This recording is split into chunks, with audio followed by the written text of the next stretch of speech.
Porque el texto para esta noche son el versículo 7, 8 y 9. Quiero decirles que el autor de la epístola de Pedro es Pedro.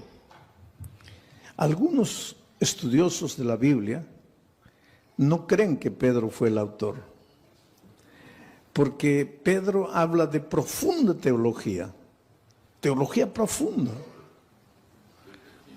pero era un simple pescador, un hombre tosco, pueblerino, yo diría un hombre casi ignorante. Y por eso es que muchos estudiosos de la Biblia dicen, ¿cómo es que un hombre así, sencillo, simple, sin mucha instrucción, un pescador inculto, cómo pudo haber escrito la epístola con un contenido teológico profundo? Es que la gente que a veces discute eso no conoce el poder transformador de Cristo. Yo conozco gente que aprendió a leer leyendo la Biblia y hoy día es gente culta, pero su primer paso fue la convivencia con Dios. Porque cuando Dios llega a tu vida no te transforma solo en la vida espiritual, te hace crecer intelectualmente, te hace crecer profesionalmente, te hace crecer en todas las áreas de la vida, inclusive financieramente. Pero tú no tienes que buscar a Jesús por causa del crecimiento profesional ni financiero, ¿no? Tienes que buscar a Cristo para transformar tu vida. Y cuando tú te dejas transformar por Jesucristo, pues Él termina la obra que ha empezado en ti, porque Él nunca comienza un trabajo y lo deja por la mitad, Él lo termina. Y ahora encontramos aquí un Pedro teólogo, cuando fue un simple pescador. Nunca estudió una facultad de teología, nunca hizo maestría, nunca hizo doctorado, y hoy día los doctores en teología gastan horas y horas para tratar de entender a Pedro. Y yo estoy analizando la epístola de Pedro. Ayer Pedro estaba hablando de la fe. Pedro decía así: no te preocupes con relación al día de tu salvación. Si te vas a salvar o te vas a perder, no te preocupes. Tú vas a ser protegido por la fe. La fe te va a proteger. Y anoche yo estaba explicando que la fe es la confianza que tú tienes en Dios. Cuando tú dices, yo tengo fe, estás diciendo, yo confío en Dios. La confianza en Dios. Pero para que tú puedas confiar en Dios, tienes que convivir con Dios. Porque tú no puedes confiar en alguien que no conoces. Y no puedes conocer a alguien con quien no convives. Ustedes no me conocen, pero mi hijo sí me conoce. Ustedes no me conocen, pero mi esposa sí me conoce. ¿Por qué? Porque ellos conviven conmigo. Ustedes no. Ustedes me ven una vez, pero eso no es conocer. No es porque me viste escuchar, predicar un sermón y ya conozco al pastor Bullón. Conoces mi cara, pero no conoces cómo reacciono yo delante de las dificultades, delante de los momentos difíciles. Pero los que conviven conmigo sí, porque para conocer a una persona hay que convivir. Entonces, para confiar en Dios tienes que convivir con Dios. Si no convives con Dios, no lo puedes conocer. Y si no lo conoces, no puedes confiar. Y si no confías, no tienes fe. Entonces, ¿qué fe te va a guardar para el día final? Porque Pedro en el texto de anoche decía, es la fe la que te va a guardar para el día de la salvación. Conocer a Jesús. ¿Cómo se convive con Jesús? Estudiando la Biblia todos los días, aunque no tengas ganas de estudiar la Biblia. ¿Por qué digo aunque no tengas ganas? Porque generalmente no te va a dar ganas de estudiar la Biblia. ¿Por qué? Porque tienes naturaleza pecaminosa. Y a la naturaleza pecaminosa, pues le gusta ir a la iglesia, cantar, emocionarse, escuchar un sermón y listo ya. Eso es lo que le gusta a la naturaleza pecaminosa. Pero eso no es convivir con Dios. Si tú quieres convivir con Dios, tienes que estudiar la Biblia todos los días, aunque no tengas ganas de estudiar. Tienes que orar, aunque no tengas ganas de orar. Y tienes que buscar a una persona y traerla para Jesús, como hizo Claudia. Conoció el Evangelio, fue y trajo a Jesús y ahora tiene la alegría de verlo bautizado. Eso es lo que tienes que hacer. Entonces tu fe, esa confianza en Dios te va a guardar para el día final. Pero entonces ahora entramos al texto de hoy. Para que sometida a prueba vuestra fe. ¿Qué cosa es vuestra fe? Vuestro conocimiento de Dios, vuestra confianza en Dios. Quiere decir que tu fe va a ser sometida a prueba. Y va a ser sometida a prueba mucho más preciosa que el oro. Esto es interesante. Los mineros agarran el oro y lo ponen a altas temperaturas de fuego. ¿Para qué? El oro es colocado a tan altas temperaturas de fuego que el oro se vuelve líquido, comienza a hervir el oro. De tanto calor comienza a hervir el oro. Y entonces le echan algunas mezclas químicas para que toda la escoria vaya saliendo. Y sale toda la escoria y se queda el oro puro. Y cuanto más fuego le ponen al oro, más puro se queda el oro. Por eso ustedes han escuchado hablar de oro 18 quilates, 22 quilates. Eso es pureza del oro. Y el oro más puro es el oro que ha sido más quemado. Ahora es interesante, porque si le colocamos fuego a este púlpito, el fuego lo quema. Pero si le colocamos fuego al oro, el fuego lo purifica al oro. Destruye al púlpito, pero purifica al oro. Ahora dice el texto bíblico de Pedro que el fuego es la prueba, son las pruebas de la vida. Dios manda, no voy a decir manda, Dios permite que las pruebas lleguen a tu vida. Estoy diciendo Dios permite, no Dios manda, Dios permite. Porque te voy a decir una cosa, y entiende bien esto. ¿Qué cosa es prueba?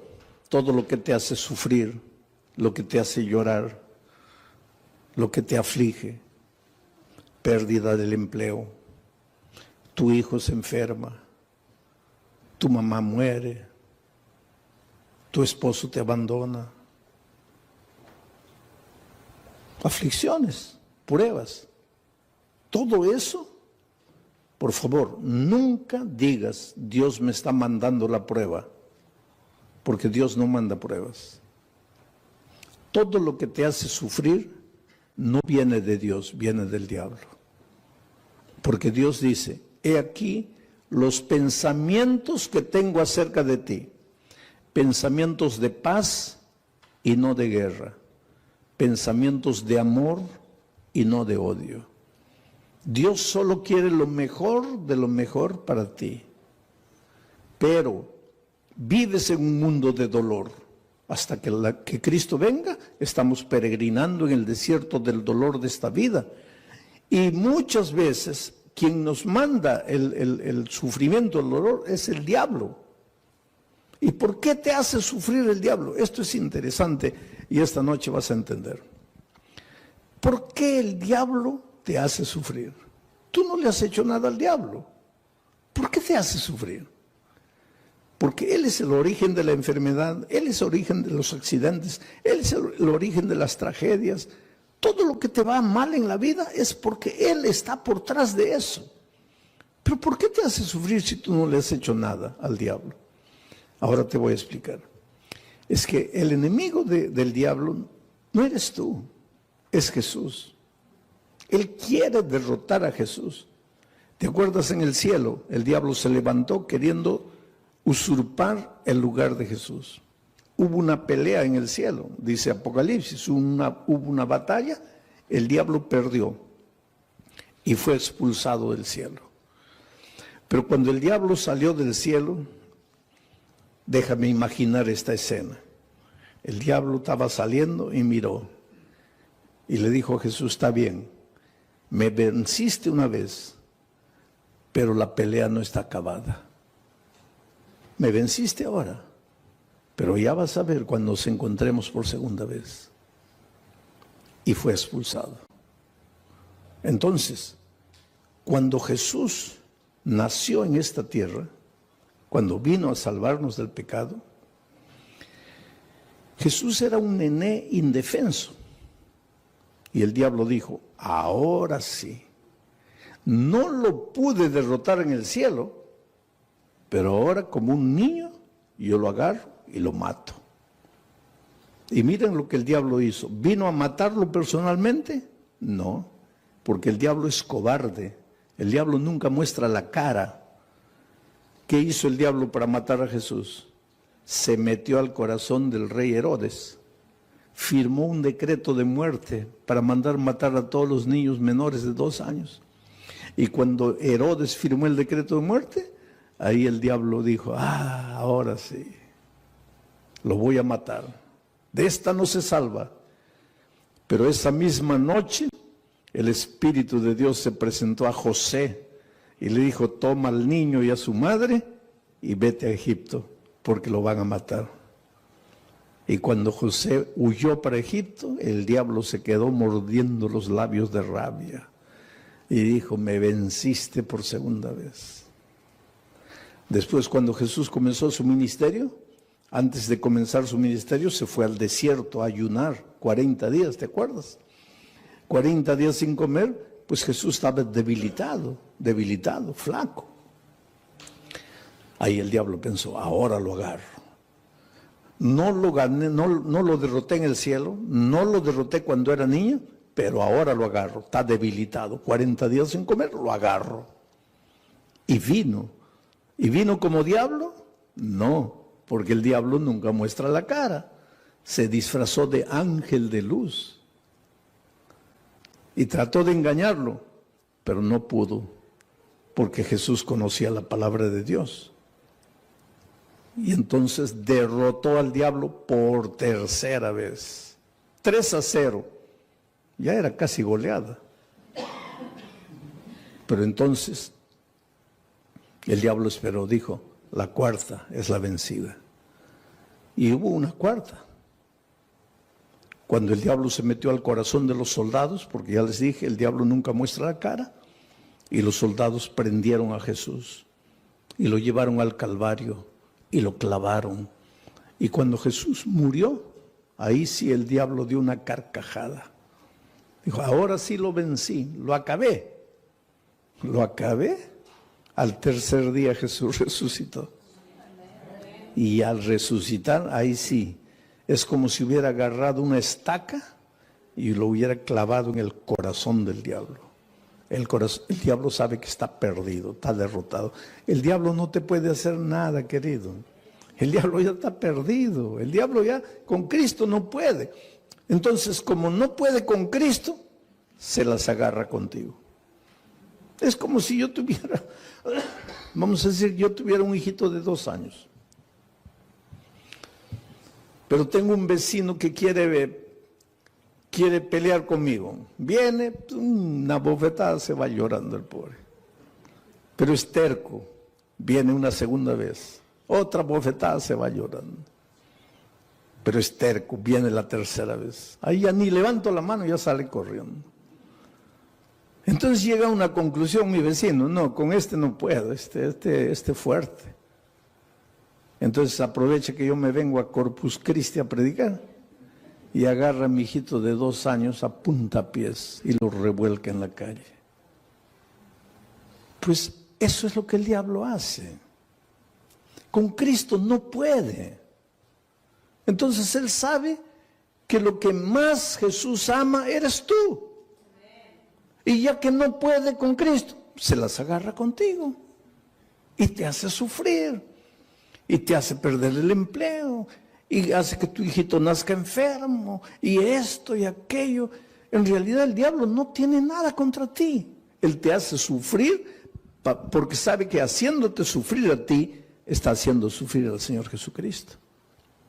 Pero ahora viene Pedro y dice así, pero es que los sufrimientos que te llegan a la vida no te pueden destruir, porque tú no eres madera, tú no eres plástico. Tú eres oro. Y si el fuego de la prueba purifica el oro, mucho más el fuego del dolor, del sufrimiento, va a purificar tu fe. Quiere decir, cuando el dolor llegue a tu vida, tú lloras. Si tienes que llorar, llora. Pero no te separes de Jesús. Dile, Señor, yo no entiendo por qué estoy sufriendo. Y hay una cosa interesante. Cada vez que tú quieres andar en los caminos de Dios, cada vez que tú te propones ser más fiel a Dios, ahí más viene el diablo para destruirte. ¿Por qué? Porque esa es la pregunta que mucha gente hace. Pastor, cuando yo estoy así relajado en mi vida cristiana, parece que no me vienen pruebas. Pero cuando me quiero consagrar, ahí viene todo. ¿Por qué? Simple. Porque cuando estás relajado espiritualmente, cuando no estudias la Biblia, no oras, nada, estás en el terreno de ¿quién? Estás en el terreno del diablo. Puedes estar en la iglesia, pero estás en el terreno del diablo. ¿Y para qué el diablo te va a molestar si estás perdido con él? Ya pues te deja tranquilo. Pero cuando viene una semana de oración y tú te entiendes que tienes que reconsagrarte y comienzas a estudiar la Biblia, estudiar la palabra de Dios, ahí el diablo se asusta. Porque ¿qué dice? No, este se me va a escapar, se me va a escapar. Entonces, para desanimarlo, le mando una prueba. Y la prueba, en lugar de purificarte como al oro, ¿qué hace contigo muchas veces? Te desanima. Es por eso que cuando la prueba es más fuerte, es más que tienes que agarrarte de Jesucristo y no desanimarte. En el Brasil yo estaba haciendo una campaña evangelística en un estadio, y una señora que no era adventista, no era cristiana, nada, nunca iba a ninguna iglesia, nada, pero era una buena mujer, sentimientos nobles. Hay mucha gente que no está en ninguna iglesia, no conoce la palabra de Dios, pero pues escucha la voz de Dios en su corazón y camina, anda bien. Y de repente esta señora vio en la televisión la propaganda de que yo iba a predicar esa noche en el estadio. Ahora, ese día era su cumpleaños. Y de mañanita el esposo entró al cuarto y le dice, mira hija, estoy sin mucho dinero, no he podido comprarte un buen regalo, pero te he comprado un regalito. Y le dio una cajita. Y ella abrió y era la llave de un carro. Y cuando salió al patio, ahí estaba el carro, un carro importado, último modelo. ¡Qué felicidad! Su cumpleaños. Primera felicidad, el esposo se acordó de su cumpleaños, porque hay muchos esposos que ni se acuerdan del cumpleaños de la esposa. Segunda felicidad, le regaló. Tercera felicidad, no le regaló cualquier cosita, le regaló un carro último modelo. Entonces ella estaba tan feliz que cuando vio la propaganda de la predicación en el estadio, dijo, bueno, porque estoy tan feliz que me voy al estadio a agradecerle a Dios. Va a predicar ese pastor, voy a agradecer. Y se fue al estadio. Feliz de la vida, entró, en la hora del llamado se levantó, vino adelante, le entregó la vida a Jesucristo. Dijo, ay, qué día tan feliz, hoy es mi cumpleaños, hoy mi esposo me regaló el carro, hoy me entregué a Jesús. No, este es el día más feliz de mi vida. Y cuando sale a agarrar su carro en la playa de estacionamiento, los ladrones se lo habían llevado. Ahí ella comienza a pensar, toda mi vida no quise saber nada de iglesia, no quise saber nada de Dios y nunca me robaron ni un alfiler. Y hoy que le entrego mi vida a Cristo me roban el carro. ¿Qué Dios es ese? Ahí está la astucia del diablo. Tú preocúpate cuando no vienen pruebas a tu vida, querido.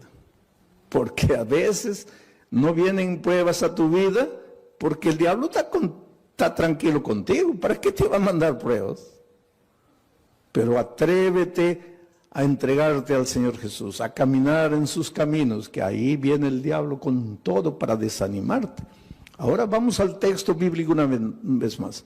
Para que sometida a prueba vuestra fe, sí, porque tu fe tiene que ser sometida, porque una cosa es, sí, yo creo, yo creo, eso no es fe. Eso no es fe. Por eso es que el creer siempre viene acompañado del bautismo. El texto de Marcos 16 dice, el que creyere y fuere bautizado, este será salvo. El problema es el idioma, porque en español, creer y ser bautizado son dos cosas. Pero es que Marcos no escribió ese versículo en español, porque Marcos no hablaba español. Marcos escribió ese versículo en griego, el idioma que él hablaba. Y en griego no son dos conceptos, el que creyere y fuere bautizado, no. Es un solo concepto, el que creyere siendo bautizado. O sea, en griego, creer no es solo mover la cabeza, no es solo teoría. El creer intelectual viene acompañado del creer práctico. Si tú crees, te bautizas. Si no te bautizas, es porque tu creer se quedó en la teoría. Y ese creer teórico no te salva. Te voy a hacer pensar un poco. El otro día una señora me preguntó, pastor, ¿el diablo es ateo? A ver, ¿qué piensan ustedes? ¿El diablo es ateo? No, el diablo no es ateo, querido. Y Santiago explica eso. Dice, ¿tú crees en Dios? Haces bien. Pero el diablo también cree. Y no solo cree. ¿Qué más hace? Tiembla. Ahora, si el diablo cree y tiembla, ¿por qué no se va a salvar? Porque su creer es teórico. Su creer no es práctico. Entonces, mucha gente hoy, muchos cristianos, sí, yo creo, bautízate. No, bautismo no, pero yo creo. Eso no existe. Yo creo, pero no me bautizo. Eso no existe, porque el creer bíblico es creer siendo bautizado. Es decir, la teoría y la práctica van juntos. ¿Ah? Y tu fe cuando es práctica, tiene que ser probada. Tiene que ser probada. Porque el sufrimiento es como el dolor. Si tú comienzas a levantar pesas, ¿ah? Comienza a doler. Levantas 10, ya pesa. Y comienza a doler. Al día siguiente 15, duele. Al otro día 20, duele, pero después te agarran aquí, pura piedra. Así es la fe. Cuanto más te duele, cuanto más dolor viene, cuanto más sufrimiento, tu fe más fuerte, más fuerte, más fuerte. Es por eso que en medio del dolor tienes que agradecer a Dios, porque Él sabe, Él no te manda el dolor, pero Él aprovecha el dolor que el diablo te manda para fortalecer tu fe. Para que sometida a prueba vuestra fe, mucho más preciosa que el oro, el cual, aunque perecedero, se prueba con fuego. El oro que perece, que es de esta tierra, se prueba con fuego. Entonces, si el oro se prueba con fuego, la fe, que vale mucho más, ¿cómo no se va a probar con fuego? Claro que tiene que venir el fuego del dolor. Para que sometida a prueba vuestra fe, mucho más preciosa que el oro el cual, aunque perecedero, se prueba con fuego, para que entonces vuestra fe sea hallada en alabanza, gloria y honra. Quiere decir que tu fe es bombardeada por el diablo. Te arranca lágrimas, te hace sufrir. Muchas veces sientes que ya no puedes resistir de tanto dolor, de tanto sufrimiento. Aguanta un poco. En el nombre de Jesucristo, aguanta. ¿Por qué? Porque tu dolor se va a transformar en alabanza, gloria y honra. ¿Pero cuándo? ¿Cuándo? Lee la Biblia y respóndeme. ¿Cuándo? Cuando Cristo venga. Ahora me vas a decir, pastor, pero cuando Cristo venga todavía, yo preferiría ahora. Pues eso es lo que mucha gente hace. Prefiere la hora, cortito, y pierde la eternidad toda. Yo cuando era chico, íbamos a salir de vacaciones, las pocas, tal vez la única vacación que salí con mi padre, mis hermanos. Íbamos a viajar a un lugar donde no había dentista, no había nada. y me comenzó a doler el diente, ¿no? Y mi padre me dice, mira, antes de salir vamos a arrancar el diente. Yo soy de aquellos tiempos en que dolía el diente, arrancaba. Hoy día no, eso es un crimen. El diente te duele, hay que restaurarlo. Pero yo soy de los tiempos de dolía, arranca, dolía, arranca. Había muchachitos de 20 años que ya no tenían un diente todo arrancado porque comenzaba a doler, arrancaba. ¿Cómo ha progresado la odontología también hoy día? Es un asesinato arrancar un diente. Pero pues mi padre me dice, oye, vamos a arrancar el diente porque... No, pero me va a doler. ¿Cuánto te va a doler? Te va a doler un día. Pero vas a disfrutar de las vacaciones. No. Oye, vamos a ir a un lugar donde no hay dentista. Vamos a arrancar el diente. No, que no. Fuimos de vacaciones y el dolor aumentó y aumentó y aumentó. Se me arruinaron las vacaciones. Todo el mes llorando dolor. Y ahí mi padre me decía, ahí, yo no te dije, mejor sufre un día y disfrutas de 30 días de alegría. Ahora, tú preferiste el día de gozo y 30 días de sufrimiento. Entonces la vida cristiana es igualita, querido. En este mundo vas a encontrar dificultades, especialmente si quieres seguir a Jesucristo, porque el diablo es astuto.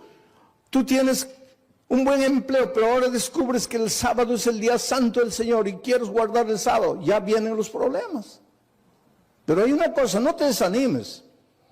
El diablo te puede hacer sufrir un día, 2 días, 3 días, pero hay un tercer día. Cuando Cristo murió en la cruz del Calvario, el diablo dio la carcajada y dijo, ahora sí lo vencí, se acabó. Al siguiente día el diablo seguía dando la carcajada, lo vencí, lo maté. Al tercer día amaneció dando la carcajada y de repente la carcajada del diablo paró en seco, porque la tierra se abrió y Cristo resucitó. El diablo se puede reír de ti hoy. Se puede reír de ti mañana, pero al tercer día va a tener que tragar la carcajada, porque Dios puede permitir que el diablo te haga sufrir un día, 2 días, 3 días, pero llega el momento en que Dios te va a devolver todo lo que el diablo te quitó. Así fue con Job. Le quitó la hacienda, le quitó los hijos, le quitó el dinero, le quitó todo, la esposa prácticamente, le quitó todo. Pero cuando llegó el momento, Dios le devolvió todo. Y se lo devolvió en doble. El doble de hacienda, el doble de dinero, el doble de camellos, el doble de ganado, el doble de hijos. Lo único que no le devolvió en doble fue la mujer. Pero todo lo demás le devolvió en doble. Dios es grande, querido. Cuando venga el dolor a tu vida, no te preocupes. ¿Por qué sufro? Dios me ha abandonado, Dios me ha dejado. No, querido, Dios no te ha dejado. Dios no te ha abandonado. Él tiene un plan para ti. ¿Y sabes por qué muchas veces permite que el dolor llegue a tu vida? Porque es la única manera de purificarte a ti mismo. A veces es en el dolor que aprendes a ser paciente. En el sufrimiento, en las lágrimas, aprendes a depender de Dios. Y esta vida cristiana es dependencia de Dios. Y esa disciplina de aprender a depender de Dios, muchas veces solo con el dolor. Vamos a seguir leyendo. El siguiente versículo. Versículo 8. A quien amáis, está hablando de quién, de Jesucristo, porque dice que vuestra fe va a ser recompensada con gloria, honra, alegría, cuando Jesús venga. Cuando Jesús venga, Jesús a quien amáis sin haberle visto. En quien creyendo, aunque ahora no lo veáis, os alegráis con gozo inefable y glorioso. Mira, a quien amáis sin haberle visto. ¿Tú vives con Jesús hoy? Sí, pero no como los discípulos que pudieron verlo. Por eso Jesús le dijo a los discípulos, bienaventurados los ojos de ustedes que pueden ver lo que los profetas quisieron ver y no pudieron. Estaba hablando del mismo. Los profetas siguieron a Jesús solo por la fe. Nosotros hoy también lo seguimos solo por la fe, pero los discípulos tuvieron un privilegio único. Ellos lo vieron físicamente.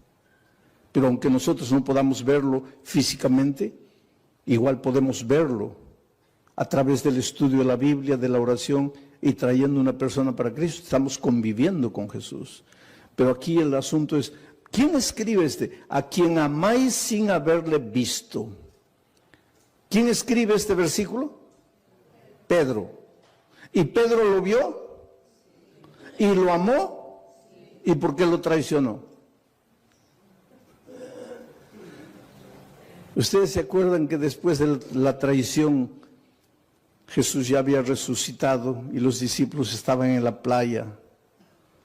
Y el pobre Pedro, cuando Jesús apareció en la playa, estaba mirando para otro lado, avergonzado. Ay, ¿qué me va a decir? Que lo he traicionado, porque después de la crucifixión ya no lo vio. Ahí se encontraron en la playa con Jesús resucitado. Y Jesús apareció y Pedro, ay Señor, en algún momento me va a llamar aparte, me va a dar una bronca porque lo traicioné. Y efectivamente, en un momento, Pedro se acercó, Jesús se acercó. Y Pedro dijo, ahora viene la paliza. Y Jesús le hizo una pregunta, Pedro, ¿me amas? La última cosa que Pedro imaginaba era esa pregunta. ¿Me amas? Sí, Señor. No, Pedro. ¿Cómo sí, Señor? Te estoy preguntando si me amas. Sí, Señor. No, calma. ¿Por qué tanta prisa? No me has entendido. Te estoy preguntando si me amas. Y ahí él se dio cuenta de por qué Jesús le preguntaba eso. Y comenzó a llorar. Y dijo, Señor, yo sé, tú sabes todas las cosas. Tú no tienes ninguna razón para creer que yo te amo. Te he fallado. Pero me das la oportunidad de amarte. Y Jesús le dijo, claro que sí. Y todavía te voy a confiar una misión, predicar el Evangelio. Y algunos días después, Pedro se levanta para predicar un sermón y bautiza a 3,000 personas. La pregunta esta noche es, ¿tú quieres resistir en la prueba? Cuando el dolor venga, ¿no quieres traicionar al Maestro? Entonces la pregunta es, ¿tú amas al Señor Jesús? Porque Pedro después de haber pasado todo eso dice, a quien amáis sin haberle visto. ¿Por qué dice a quien amáis sin haberle visto? Porque él sí lo había visto. En quien creyendo, aunque ahora no le veáis, os alegráis con gozo inefable y glorioso. Lo que Pedro está diciendo es, tú aunque no lo veas físicamente, lo puedes amar. Y Pedro cuando se levantó, se arrepintió y le dijo a Jesús que lo amaba, dice la tradición, la Biblia no dice eso, pero la tradición dice que él fue crucificado. Y cuando lo iban a crucificar, él dijo, no soy digno de ser crucificado como mi Maestro. Crucifíquenme de cabeza para abajo. Y lo crucificaron de cabeza para abajo. No hay prueba bíblica para decir eso, pero la tradición dice, sea como fuere, sabemos una cosa. Después de transformado por el poder de Dios, él ya no tuvo miedo de morir por Dios. Oh, querido, Dios tiene un plan muy, muy bonito para tu vida. Las tristezas y dolores que llegan a tu vida tienen sentido, pero tienen sentido cuando tienes fe. Hace muchos años atrás, en la ciudad de San Pablo, los jóvenes de una iglesia fueron a participar de un congreso en el sur del país. 40 jóvenes, miembros del coro de la iglesia. Y el sábado en la noche, terminado el congreso, regresaban para San Pablo. Y el ómnibus se chocó. Sabe que los jóvenes venían cantando himnos, los himnos del coro. Venían cantando en el ómnibus y el ómnibus se chocó contra un camión cargado de fierro de construcción. Y el fierro los atravesó. así los hizo como los peruanos me van a entender, como anticuchos, ¿no? Los atravesó. 22 jóvenes murieron. Al día siguiente los periódicos publicaron una noticia. Y un periódico atrevido publicó así: ¿dónde estaba Dios cuando sus hijos cantaban? ¿Por qué no los cuidó? Es que el dolor es un misterio, ¿sabes? Tal vez en este momento tú te preguntes, ¿dónde estaba Dios cuando mi hijito de 3 años murió? ¿Qué culpa tenía mi hijito para morir como murió de leucemia? ¿Qué mal había hecho? Es que no necesitas hacer mal para sufrir. El diablo se deleita en hacerte sufrir. Pero el dolor es como el fuego sobre el oro, o te purifica o te destruye. Interesante que entre esos jóvenes que habían muerto, había una chica que hace 6 meses había sido bautizada, contra la voluntad de sus padres. Ella tenía 22 años, una joven. El día que se bautizó, el padre le dijo: mira, olvídate que yo soy tu padre, que tú eres mi hija. Lo peor que podría haberme sucedido en la vida es que tú traicionaras la fe de tus padres, de tus abuelos, de tus bisabuelos. Pero la niña no había conocido solo la teoría del Evangelio, sino que el Evangelio se había hecho carne en su vida, de tal manera que ella se volvió una hija tan dulce, tan cariñosa, pero la madre y el padre nunca aceptaron el calor, el cariño, el amor de la hija. Aquel viernes de tarde en que se iban para el congreso, ella fue a despedirse del papá y le dijo: mira papá, me estoy yendo a Curitiba con los jóvenes de la iglesia. Y él le dijo: ¿y qué me avisas a mí? Tú no haces lo que te da la gana, tú no te metiste a esa iglesia, tú no te bautizaste. ¿Y qué vienes a avisarme que te vas? Tú siempre haces lo que te da la gana, vete a donde quieras. Y ella le dijo: sí, papito, pero yo vine a darte un beso, me voy. Y cuando se acercó para besarlo, el padre retiró el rostro y dijo: no quiero nada de ti. Y en el camino de vuelta, la niña muere. ¿Sabes que los hijos de Dios también morimos en accidentes? Entonces, cuando te pasa un accidente, no digo: ¿dónde estaba Dios? Dios está en el mismo lugar. Jesús dijo que cuando la lluvia cae, moja a los justos y a los injustos. Y cuando el sol sale, alumbra a los justos y a los injustos. Estamos en un mundo de dolor. Ese padre hizo tanto escándalo en la iglesia, ¿sabes? El día del sepultamiento, 22 cajones estaban ahí. Y mientras sepultaban a los jóvenes sobrevivientes que habían salido del accidente, cantaban. Sus amigos estaban siendo enterrados y ellos cantaban, lloraban. Las lágrimas caían, pero cantaban. Lloraban porque tenían tristeza. Cantaban porque tenían esperanza. Es que los seres humanos que aprendemos a confiar en Cristo, somos capaces de cantar en medio del dolor.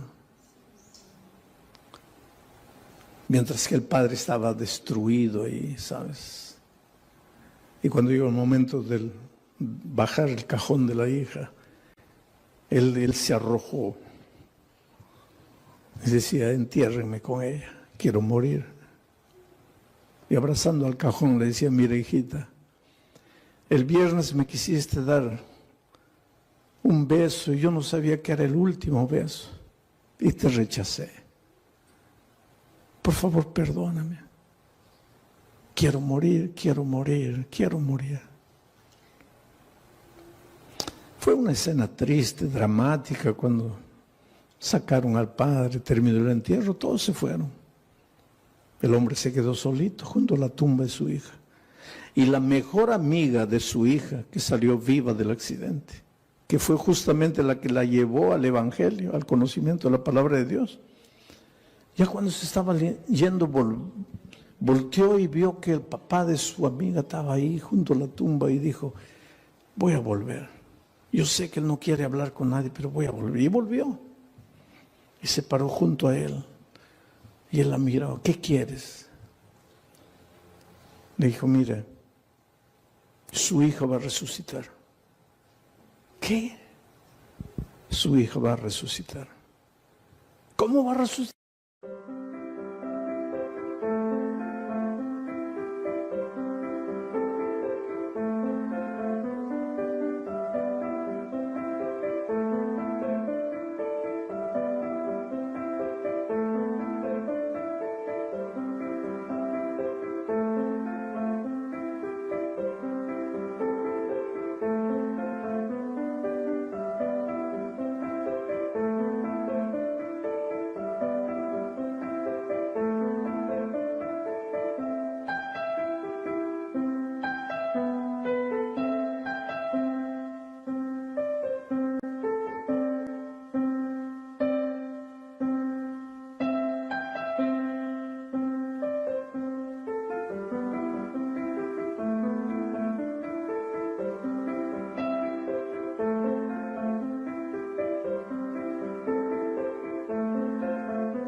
Porque la palabra de Dios dice, y te voy a leer aquí, porque él le había dicho, yo no entiendo, yo no los entiendo a ustedes, ustedes son locos. Yo estoy aquí destrozado, mi hija muerta, y ustedes cantando, ustedes son locos, ustedes no tienen sentimiento. Y pues la chica le dice, sí señor, pero usted se dio cuenta que nosotros no solo cantábamos, también llorábamos. Llorábamos porque nos da tristeza que nos estamos despidiendo en esta vida. Pero cantábamos porque tenemos la esperanza, porque su hija va a resucitar y yo la voy a abrazar a mi amiga. Pero ¿cómo va a resucitar? Y entonces la hija agarró el texto bíblico y le dice, aquí está, cuando suene la trompeta, los muertos en Cristo resucitarán primero. Su hija va a resucitar porque murió en Cristo. Y ese hombre que estaba derrotado abrió los ojos así, dice, ¿quiere decir que mi hija va a resucitar? Sí, Señor. ¿Quiere decir que yo la voy a poder ver? No sé, Señor. ¿Cómo no sabe? No dice que va a resucitar. Va a resucitar. Pero entonces la voy a ver. Ahí no sé. Pero ¿cómo no sabes? Porque dice, los muertos en Cristo. Mi pregunta es, ¿usted está en Cristo? Si usted está en Cristo, la va a ver. La va a abrazar. Va a vivir eternamente con ella. Pero si usted no está en Cristo, ¿y qué hago para estar en Cristo? Porque yo quiero abrazar a mi hija. Y ella le dijo, abra su corazón.